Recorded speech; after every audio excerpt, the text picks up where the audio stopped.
Bienvenidos a un programa más de vida y cambio climático. Hoy tenemos un invitado especial, al doctor Eduardo Bautista Martínez. Doctora Vicky, bienvenida. Nos hace el honor de presentar al doctor, por favor.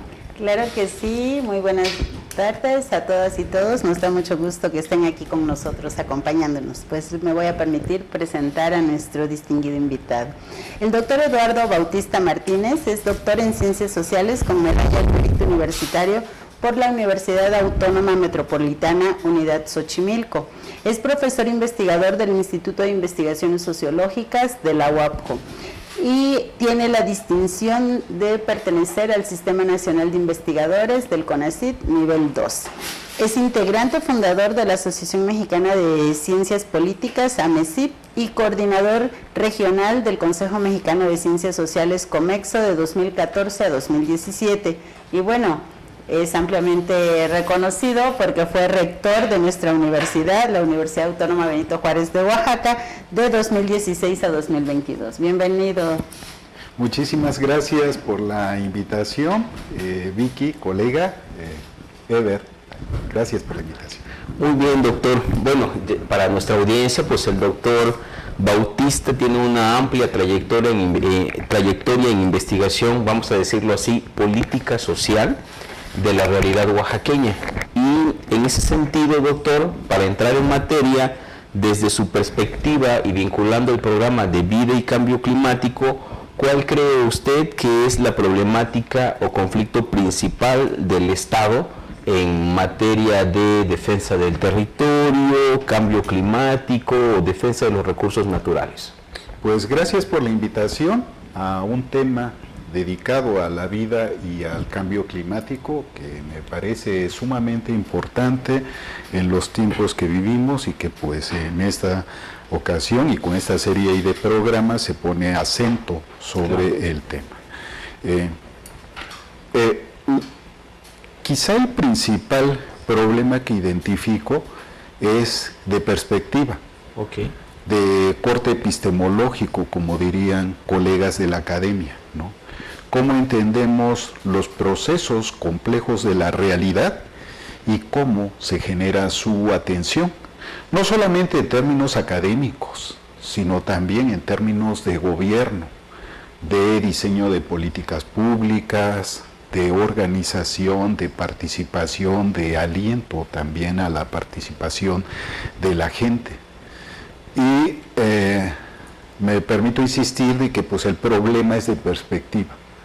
Una perspectiva dominante centrada en una orientación lineal de la historia, una tendencia dominante a la uniformidad, digamos, de los acontecimientos, mientras en sentido contrario tenemos una constelación de distintas expresiones, una diversidad cultural y múltiples asimetrías.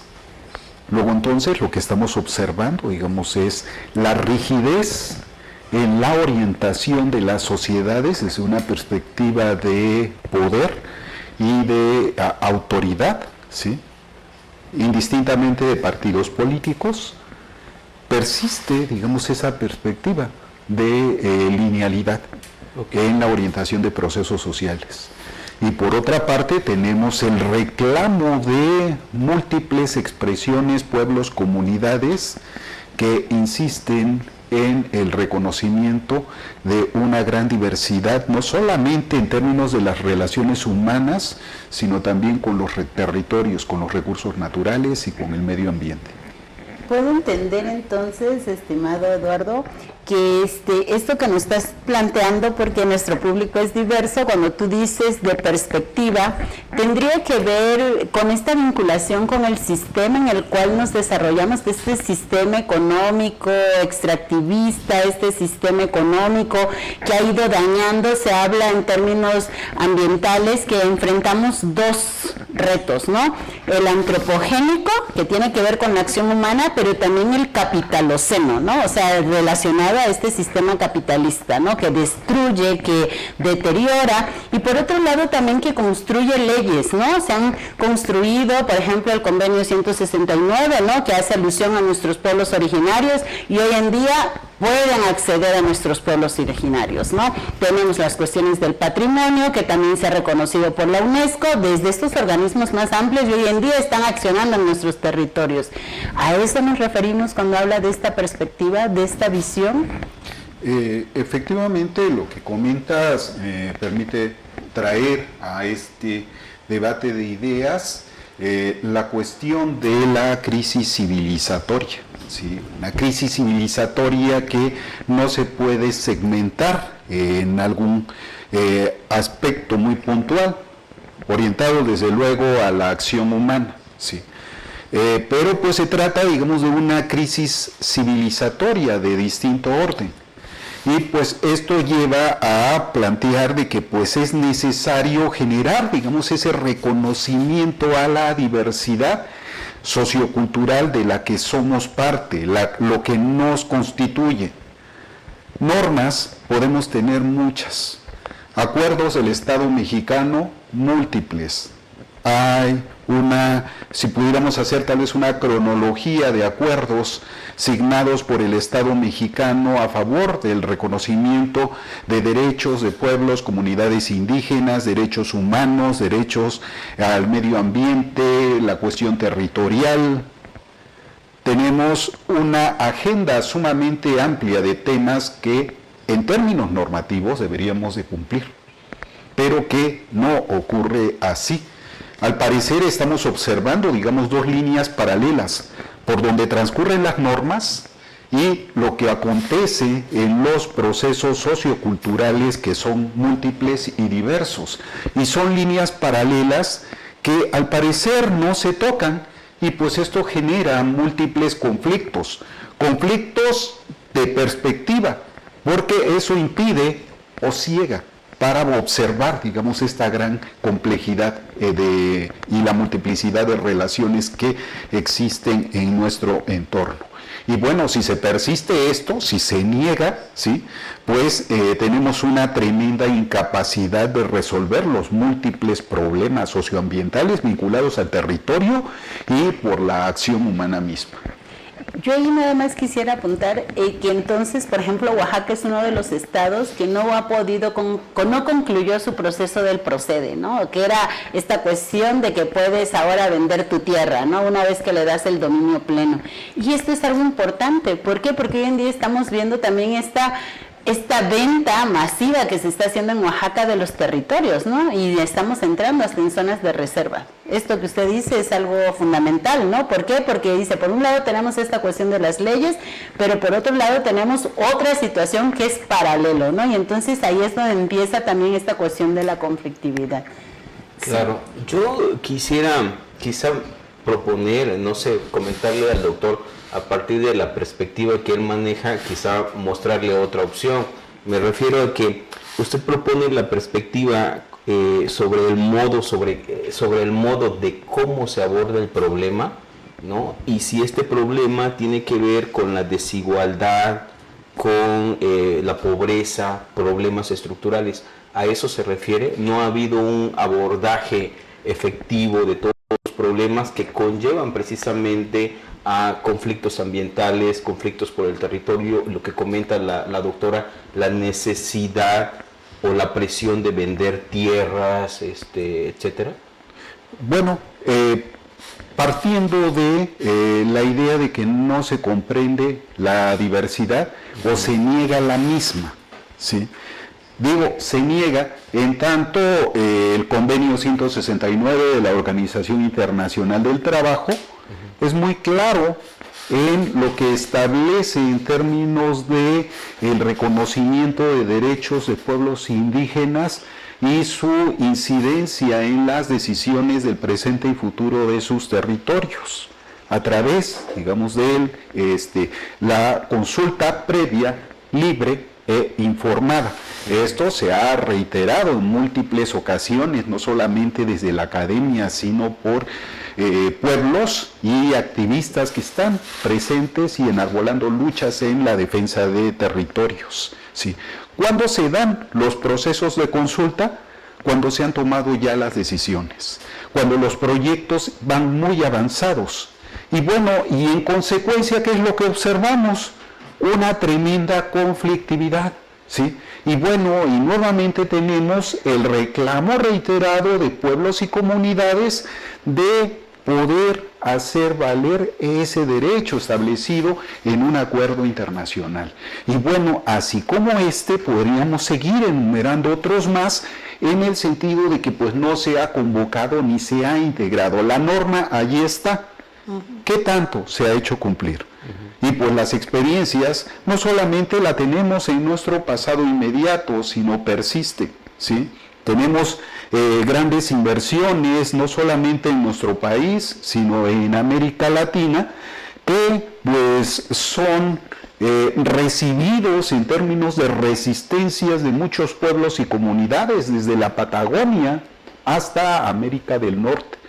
Las luchas son constantes, están presentes, y bueno, y aquí quiero insistir, ¿por qué persiste esto? ¿Sí? Si tenemos una norma que es clara, puntual, ¿no se hace valer esa norma?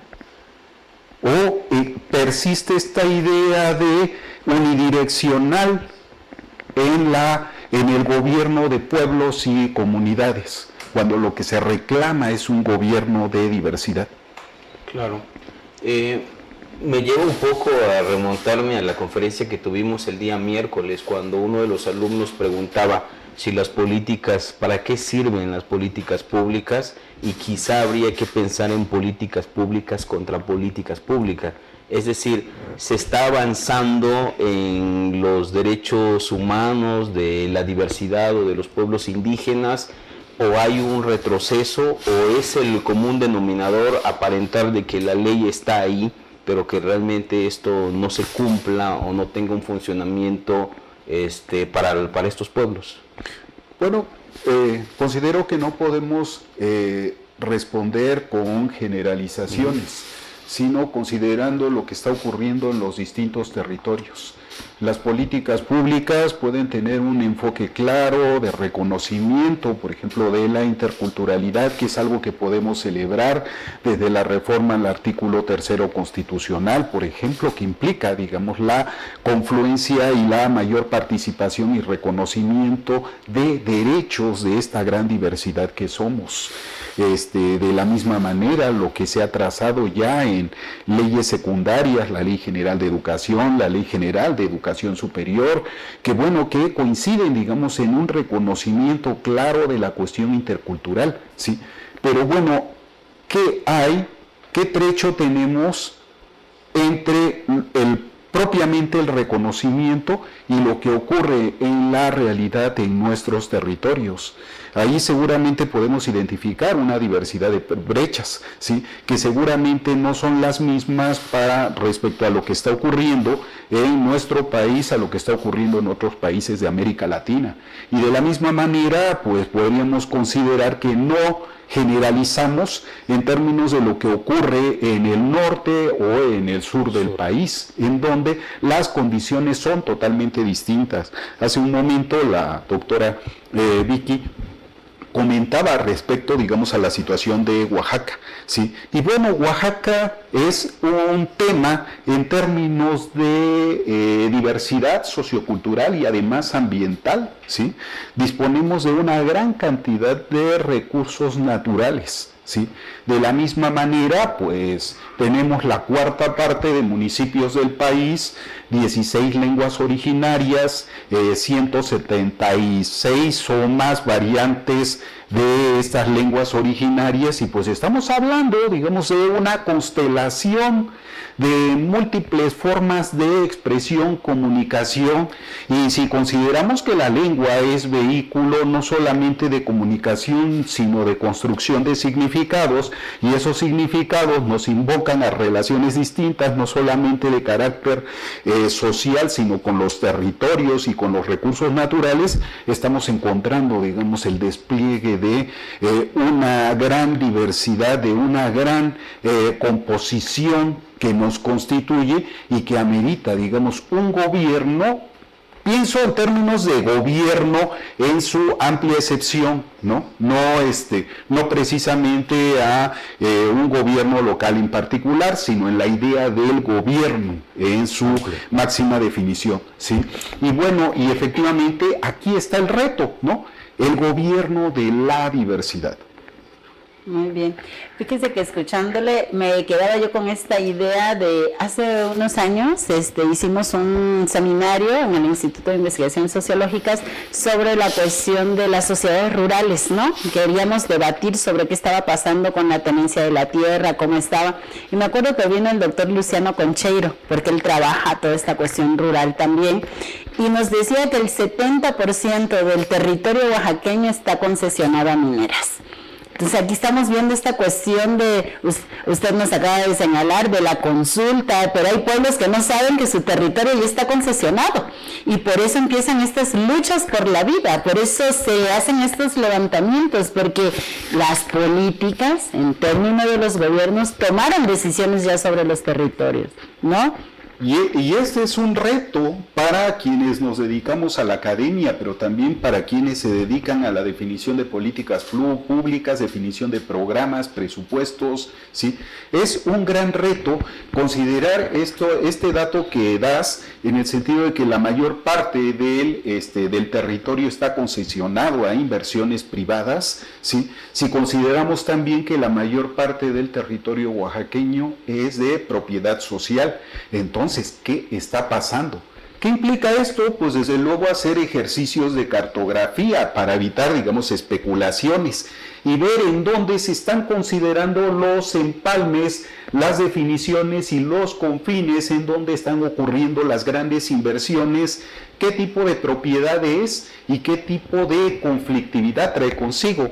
Me permito también retomar esta cuestión que los estudiosos de los asuntos agrarios tienen muy presente, considerando que Oaxaca es una de las entidades que presenta el mayor número de conflictos agrarios a nivel nacional. ¿Por qué está ocurriendo esto? Y tiene que ver, digamos, con esta falta de consideración no solamente de la diversidad de confines y límites territoriales, no digamos entre los municipios, sino esa historicidad que los ha ido conformando y que preceden, digamos, a estas formaciones administrativas y que vienen desde la colonia misma. Buena parte de los reclamos de pueblos y comunidades lo realizan incluso reivindicando sus títulos primordiales emitidos por la corona o su representación virreinal de hace siglos. Y bueno, y si después tenemos todo el reparto agrario que ocurrió en la etapa posrevolucionaria, que no necesariamente coincide con los reconocimientos de los títulos primordiales, estamos identificando también una multiplicidad de delimitaciones. Y seguramente eso también tiene que ver con los conflictos persistentes. Claro, y eso tiene que ver con estas luchas y estos territorios en disputas, ¿no? Porque cuando se genera la política pública y se crean los estados, se violentan hasta estos límites culturales, ¿no? Como el que tenemos también con Chiapas y Oaxaca, ¿no? Claro. Que ya son de Oaxaca, que ahora son de Chiapas y tenemos ahí la conflictividad, ¿no? En ese sentido, pues también tenemos pueblos a nivel México, Estados Unidos, que quedaron, cuando se dividió México, quedaron ahí, ¿no? Entonces, como cuando hablamos también de pueblos originarios, de lo que significan los territorios para ellos y de estas luchas que tienen que hacer por la vida, a veces van hasta en contra de estas decisiones que tomaron los gobiernos, ¿no? Claro. ¿Cómo ve en ese sentido, doctor, la violencia y el conflicto al interior de los territorios? Porque comentan acertadamente ustedes, pues es una lucha amplia que tiene que ver con poderes externos, pero también con poderes internos, ¿no? Es decir, a veces son culturales entre propios grupos étnicos, por luchas de bosques, de tierras históricamente que han estado arraigadas ahí, ¿no? ¿Cuál es su análisis desde esa perspectiva y probablemente cómo se puede construir la paz bajo estas luchas y negociaciones históricas que hay tanto a nivel exterior como a nivel interior. Bueno, quizá me preocupa más el ámbito interior cuando los problemas son entre los propios grupos culturales, ¿no? Bueno, sin duda, bueno, pues es una pregunta sumamente compleja que pues tal vez me permite nada más perfilar algunas grandes coordenadas sin llegar, digamos, a interpretaciones muy puntuales de cómo podemos construir la paz, que es también un tema sumamente complejo. Y bueno, y en estas coordenadas quisiera trazar, digamos, una línea de horizontal de carácter sincrónico en donde estamos observando cómo confluyen pues todas estas asimetrías con la diversidad, ¿sí? Y bueno, con una línea en el tiempo de carácter diacrónico que nos permita observar también la compleja historicidad de la que provenimos, ¿sí? Y bueno, y esta historicidad que ha estado marcada también por coyunturas de conflicto, coyunturas de intervenciones, coyunturas de desencuentros entre pueblos y comunidades, pero que ha estado permeada por, insisto, esa visión lineal de la forma de gobernar, ¿sí? Que bueno, que se piensa que los conflictos se pueden resolver cuando se firman acuerdos. Y bueno, regularmente, digamos, en el transcurso, digamos, de la historia reciente, podemos observar que, bueno, algunos gobernantes nos muestran, digamos, el acuerdo que han logrado, pero días o meses después volvemos a notar que esos conflictos resurgen y que pues tampoco se diluyeron con la construcción de acuerdos. Entonces, esto me lleva, digamos, a la concepción misma de la paz, ¿sí? No podemos pensar en territorios como el nuestro, con esta diversidad que nos constituye, con esta conflictividad y este conjunto de asimetrías, la paz como un punto de llegada, sino la paz como algo que tiene que construirse y negociarse de manera constante. Y que nos permite, sí, establecer acuerdos, pero creo que es importante en el reconocimiento de todos los interlocutores considerar, digamos, que estos acuerdos también son coyunturales y que pueden garantizar ciertos periodos de estabilidad siempre y cuando exista, digamos, esta política de reconocimiento y de inclusión. A mí me llama mucho la atención que hoy en día hablemos mucho de la paz y es cuando más violencia tenemos y es cuando más muertes tenemos. Entonces, yo creo que pensar en la paz, hay autores como Galtung, ¿no?, que nos hablan de la paz positiva y la paz negativa, ¿no? O sea, la paz no se puede poner a la fuerza. Hoy en día estamos viendo la guerra en Israel, ¿no? O sea, ¿cómo construimos paz? ¿Cómo construimos en conflictos que han estado ahí tan anquilosados en una serie de cuestiones simbólicas que se van construyendo y que eso mismo lo estamos viviendo? La guerra está allá, pero también está aquí, también está en nuestros territorios, ¿no? Y la guerra no necesariamente a veces es con armas, ¿no?, sino es con estas formas de violencia que se han estado presentando en nuestro estado, ¿no? Claro, y pues quizá tendríamos que procurar respecto a la paz más preguntas que respuestas, ¿sí? Y bueno, más preguntas que nos permitan, digamos, una reflexión compartida, extendida y multiplicada entre distintos actores acerca de cómo todos podemos tener disposición para construir eso, ¿sí? Pero bueno, ¿eso qué implica? Digamos, el reconocimiento de derechos en términos de horizontalidad. Esto es posible en un contexto de asimetrías, de poderes dominantes, de poderes opresivos, pues la respuesta puede ser sumamente compleja, porque observamos entonces la persistencia de conflictos y de desacuerdos.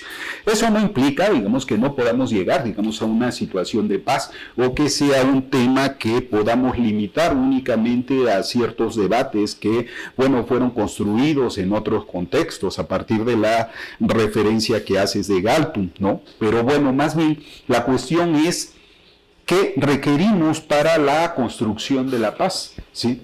Y eso implica también plantear otra pregunta, ¿sí?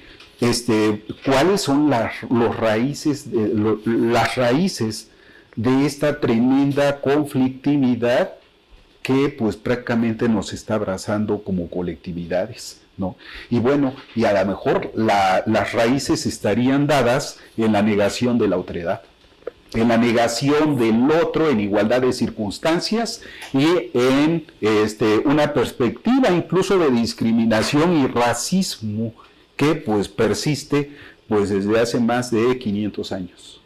Y ahí es justamente donde vemos esta lucha por la vida, ¿no? O sea, porque al final de cuentas, si estamos en la violencia, si estamos en las muertes, si estamos en todo esto, pues tenemos que luchar y tenemos que ser creativos, ¿no? Para construir estos procesos de paz que nos ayuden como sociedad a seguir defendiendo la vida, ¿no? Que es algo que creo nos preocupa en este programa y que hoy, pues, yo quiero agradecer que usted haya traído este tema porque nos permite también tener otras miradas desde lo social ahora, ¿no? Hemos estado viendo muy relacionado al territorio y ya en los últimos programas hemos estado colocando esta parte también de lo social porque es esta misma lucha por la vida, pues nos tenemos que poner de acuerdo y aprender a dialogar, ¿no? Claro. Sobre el tema de paz, escuchando a la doctora Virginia y al doctor Eduardo, entro un poquito en conflicto, precisamente por los proyectos, doctora Vicky, que hemos coordinado en un momento determinado, porque surge la pregunta, ¿qué es la paz, no? Y cuando trabajamos con los amuzgos, ellos nos dijeron, nosotros no tenemos un significado de paz. Paz para nosotros es estar bien, vivir bien, tener armonía con la naturaleza, con el medio ambiente, con la comunidad, estar sanos, etcétera, ¿no? El doctor Eduardo comenzaba la transmisión comentando, el problema puede ser epistemológico, ¿no? Entonces, cuando hablamos de paz y cómo solucionamos la paz, me parece que hay ahí hilos que todavía podemos jalar, ¿no? También me llama mucho la atención este tema de que el Estado, el derecho, las leyes, etcétera, porque entonces construimos paz desde el Estado, construimos paz desde abajo, desde las comunidades. ¿Quiénes tienen que construir la paz? Me parece entonces que el debate se abre como para ver, ¿es el Estado quien tiene que garantizar la paz y la seguridad o son las poblaciones y los pueblos indígenas o la diversidad quien tiene que buscar la paz? ¿Y qué es la paz finalmente, no? Por lo menos para ellos, ¿no? Pero bueno, doctor, no vamos a acabar con este tema. Ya nos dijeron que ya terminamos, pero creo que nos pasa esto regularmente. Traemos a los invitados y a última hora surgen un montón de dudas, no logramos, pero esto es un buen pretexto para tenerlo en una emisión más, literalmente para hablar sobre el tema de paz, ¿no? Y en ese sentido, doctor, como cierre, ¿qué nos puede decir también como para estimular la discusión y el análisis sobre estos temas? Bueno, que la paz no se construye a través de recetas o a través de definiciones monolíticas, ¿sí? Tenemos que problematizar la paz, ¿no? No para meterle conflictividad, digamos, al término, sino observar sus múltiples aristas. Tomo distancia de las ideas de la paz buena, la paz negativa, ¿sí? Y bueno, o la paz imperfecta, cuando pues la paz misma es imperfecta y es un proceso en construcción progresiva, que se está renegociando en líneas de tiempo, pero también que no podemos desdeñar que hay muchas experiencias de paz en distintos territorios. Claro. Quizá tendríamos que aprender a observar esa multiplicidad de experiencias en donde a veces sin la intervención de alguna mediación gubernamental, pues las partes de algún pueblo de una comunidad resuelven sus conflictos y son múltiples casos y quizá tendríamos que asumir con mucha humildad observar qué se está haciendo en los territorios, cómo se dirimen los conflictos, cómo se construyen acuerdos y, pues como bien dice Sever, no hay una paz para todas y todos, sino pues es una paz que se construye en líneas de tiempo y en la diversidad que nos constituye. Pues muchísimas gracias por esta invitación y pues sí, unas palabras para cerrar y también darle el lugar después al doctor para cerrar esta emisión.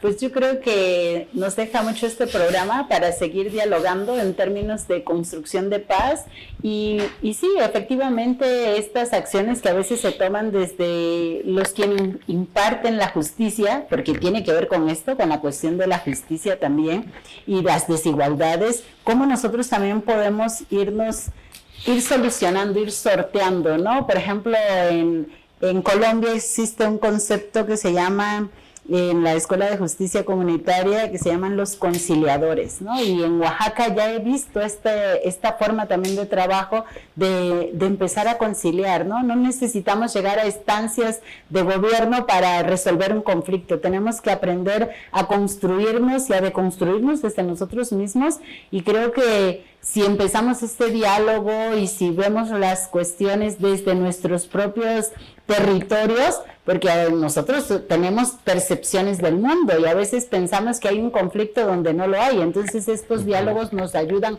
a construir, ¿no? Y a generar esas mediaciones. Gracias por estar aquí, muy enriquecedor este debate que se abre, ¿no?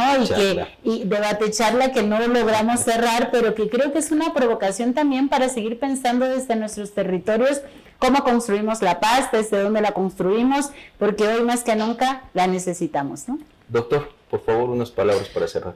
Pues muchísimas gracias. Creo que si bien todos tenemos una serie de retos, desde quienes toman decisiones, quienes elaboran políticas públicas, la academia misma tiene un reto para poder entender, digamos, esta gran conflictividad y esta emergencia de múltiples violencias y reclamos de reconocimiento. Y tenemos un reto que debemos trascender con una línea de trabajo que un grupo de académicos nos hemos trazado y que se ha convertido en aspiración, trascender las burbujas de la academia y dar el paso hacia la acción social con responsabilidad y con perspectiva sustentable. Y bueno, sobre eso podríamos seguir hablando, ¿no? De nuestros programas, modelo educativo, sí, claro. Y pues muchas cosas más, organización curricular, pero bien, muchísimas gracias por la invitación, doctor Eber, doctora Vicky. Doctor Bautista, doctora Vicky, muchas gracias. Agradecemos al auditorio por asistir a una emisión más de este programa, Vida y Cambio Climático. Queremos dejarles también la invitación, si hay algún tema que ustedes quisieran escuchar o que quisieran que esté presente sobre la mesa, que nos lo hagan saber. Asimismo, si hay algún interesado en participar en esta mesa de diálogo, pues son bienvenidos. Muchas gracias y nuevamente gracias por seguirnos. Gracias.